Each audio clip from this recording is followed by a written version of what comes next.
অটোরিকশার কারণে আমার বাইরে এসে কোনো ঘ্যাপ নাই।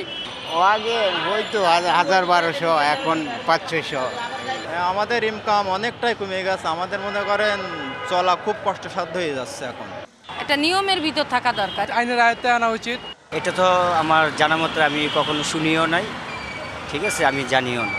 জেব্রা ক্রসিং কি আমি জানি না। 12 বছরের ছেলে 10 বছরের ছেলে গাড়ি টান দিছে, অ্যাক্সিডেন্ট হইতেছে এই কারণে। এই যে আজকে এই যে সকালবেলা এনে হচ্ছে। সড়ক ও মহাসড়কে ব্যাটারি চালিত অটোরিকশা চালানো সম্পূর্ণ নিষিদ্ধ করতে হবে। 2, ব্যাটারি চালিত অটোরিকশার যন্ত্রাংশ আমদানি, রিক্সা তৈরির বিক্রয় এবং বন্ধ করতে হবে। বনানীতে অটোরিকশা চালক কর্তৃক আক্রান্ত নাগরিকদের উপর যে হামলা হয়েছে সেটার সুষ্ঠু তদন্ত এবং দোষীদের দৃষ্টান্তমূলক শাস্তির ব্যবস্থা করতে হবে। আমি প্রশাসনকে বলবো, আমাদের মাননীয় উপদেষ্টাদেরকে বলবো, প্রধান উপদেষ্টাকে বলবো, এই মারণাস্ত্র থেকে আমাদেরকে মুক্ত করেন। আমরা যাদের হাতে এই মারণাস্ত্র আছে তাদের নাই কোনো রকম প্রশিক্ষণ নাই।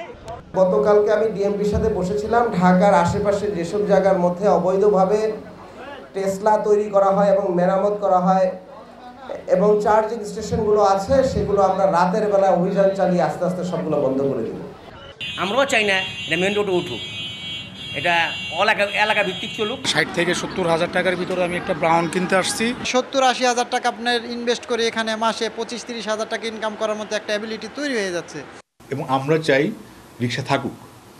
রিক্সা থাকতে হলে কোন রাস্তায় রিক্সা থাকবে, কোন রাস্তায় থাকবে না, সেটাও কিন্তু একটা পরিকল্পনা থাকা দরকার। যে কোনো একটা শহরে বা কোনো একটা নগরে নিয়ন্ত্রণের বাইরে, শৃঙ্খলার বাইরে কোনো কিছুই হওয়া উচিত নয়।